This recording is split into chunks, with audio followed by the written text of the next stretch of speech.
สวัสดีและสบายดีทางพ่อแม่พี่น้องฝั่งลาวฝั่งไทยเนาะวันนี้ก็มาพบมาพ่อครับบ่าวยอดเช่นเก่าเช่นเคยพี่น้องอยู่ที่ทุ่งนาเนาะเดี๋ยววันนี้จะพามาเบิ่งเนาะอยู่เถียงเนาะของบ่าวยอดเองอยู่เถียงนาบ้านบ่าวยอดเนาะอันนี้ก็เถียงนาที่อยู่ในทุ่งนาเนาะหรือว่านาในบ้านบ่าวยอดก็จะมีโรงงานพี่น้องมีโรงงานขนาดใหญ่เนาะที่เพิ่นกำลังก่อสร้างอยู่พี่น้องกำลังก่อสร้างอยู่แต่วันนี้บ่าวยอดจะพามาเบิ่งเนาะ นี่คือถ้าหากว่าบ่ต้นเนาะมื้อนั้นบ่ต้นยังบ่ทันได้มานอนอยู่ตรงนี้นะถ้าหากว่ามาโอกาสหน้าบ่จะพามานอนทุ่งนาที่เป็นนาอีกบ่อนหนึ่งเนาะของบ่ยอดของแม่บ่ยอดเพราะว่าเพิ่นก็มานอนอยู่ที่นาในอันนี้ของห้องนาในเนาะ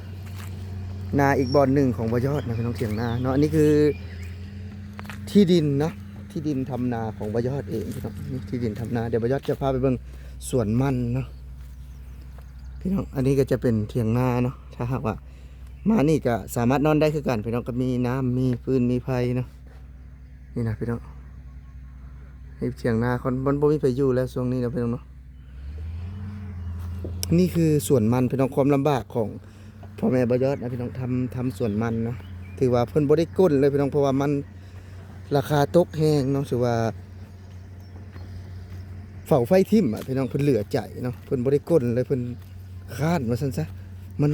บ่มีผลกำไรบ่มีหยังก็เลยว่าบ่คุ้มกับค่าเหนื่อยก็เลยย่าหยุดไปพี่น้องเนาะหยุดไปนี่คือสวนมันเนาะคือว่าทำตามมีตามเกิดพี่น้องทำตามมีตามเกิดเนาะแบบว่าบ่ได้มีน้ำฮดพี่น้องทำแบบวิถีชาวบ้านเนาะคือว่าเพิ่นปล่อยทิ่มเลยพี่น้องเพิ่นปล่อยทิ่มเลยเพิ่นบ่เฮ็ดเลยเนาะ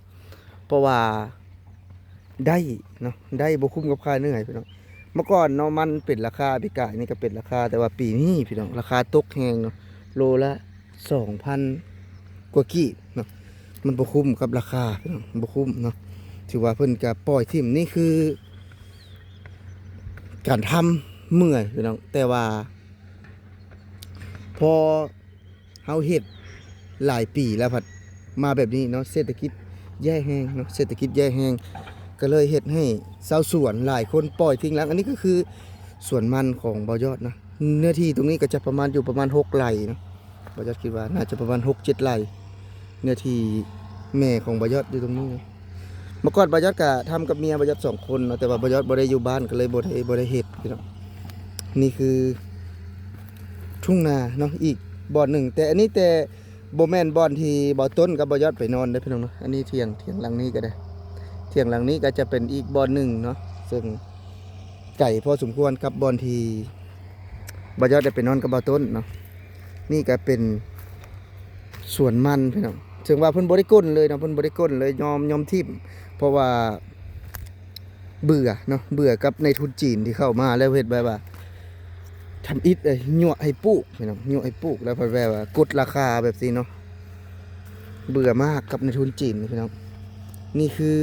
สวนมันซึ่งว่าการเฮ็ดสวนมันเนาะลำบากพอแล้วพี่น้องเพราะว่าบ่ได้ใส่พุ่นเนาะบ่ได้มีน้ำฮดแต่ว่าอยากเฮ็ดเนาะโดยความที่แบบว่าลำบากนั่นแหละพี่น้องโดยความลำบากเนาะเพราะว่าการหาเงินอยู่สปป.ลาวนี่โคตรยากเนาะนั่นคืออันนั้นก็จะเป็นโรงงานเนาะโรงงานที่สร้างใหม่พี่น้องโรงงานที่สร้างใหม่ก็จะพาน้องชายมาส่งเนาะเพื่อเพราะว่าบ้านมาเชิญบ่ยอดมีรถคันเดียวนะพี่น้องเพราะว่าจะมาส่งน้องชายแล้วก็จะกลับไปที่ตะแคกเนาะเพื่อไปทำธุระบ่ยอดนี่คือภาพบรรยากาศที่แบบว่าเห็นแล้วก็เศร้าใจเนาะเศร้าใจแทนพ่อแม่เจ้าของนี่แหละพี่น้องแล้วก็เศร้าใจแทนเกษตรกรในหลายคนที่เห็ดแล้วเนาะแล้วบ่ได้ดังใจบางคนเพิ่นก็ก้นเนาะพี่น้องเนาะเพิ่นก็ถอดขึ้นมาเพื่อจะนำไปขายเนาะตากแห้งไปขายเพราะว่าอยู่บ้านบ่ยอดเนาะก็จะบ่มีพี่น้องต้องเอาไปบดแล้วก็ตากแห้งก่อนที่จะได้ขายเนาะแบบว่าบ่ได้ขายเลยได้พี่น้องเด้บ่ได้ขายเลยเนาะนี่ก็เป็นภาพบรรยากาศที่เห็นความลำบากอ่ะพี่น้องเนาะเห็นความลำบากในการทำเกษตรเป็นยังเพิ่นคือบ่ฮดน้ำบ่ใส่น้ำเนาะที่นี่เนาะแห้งแล้งมากถ้าว่าถามน้ำนะพี่น้องแห้งแล้งมากเนาะบ่สามารถที่จะหาน้ำได้และถ้าหากว่าคืออยู่นอกเนาะ มันก็จะมีน้ำหลายเพราะว่าดินมันก็เป็นดินที่บ่คือกันเนาะอยู่ด้านนอกที่บนบ่ยอดไปนอกบ่ต้นเนาะพี่น้องเนาะนี่ก็เป็นภาพบรรยากาศเนาะถือว่าหดหูใจนะพี่น้องเห็นแล้วก็ได้ถือว่ายอมทิ่มเนาะบ่เอาเนาะเพราะว่ากดราคากันเกินไปยอมที่จะบ่ก้นเนาะยอมที่จะบ่ถอนยอมเสียสละทิ่มไปเลยพี่น้องตรงนี้ก็จะเป็นทุ่งนาเนาะที่บ่ยอดได้เฮ็ดในแต่ละปีนะพี่น้องแต่ว่าปีนี้เพิ่นก็จะเพิ่นดุดออกอีกเนาะนี่คือเพิ่นดุดออกอีกในพื้นที่ตรงนี้เนาะพื้นที่ตรงนี้มันก็เพราะว่าน่าจะได้ดุดทิ่มพี่น้องตรงนี้เพิ่นก็น่าจะบ่ทำแล้วส่วนมันเนาะตรงนี้เพิ่นก็น่าจะดุดทิ่มเพิ่นจะบ่ทำแล้วเพราะว่าขาดทุนยับย่อยเลยพี่น้อง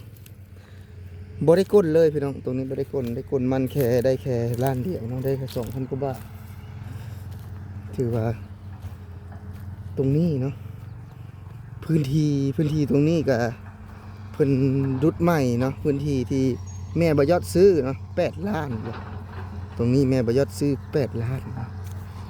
ตรงนี้นะตรงนี้เพิ่นก็ซื้อ8 ล้านเมื่อก่อนนี้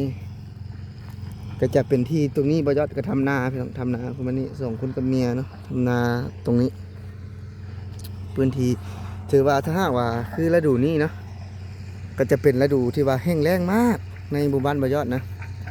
เป็นฤดูแห้งแล้งมากเลยถ้าหากว่า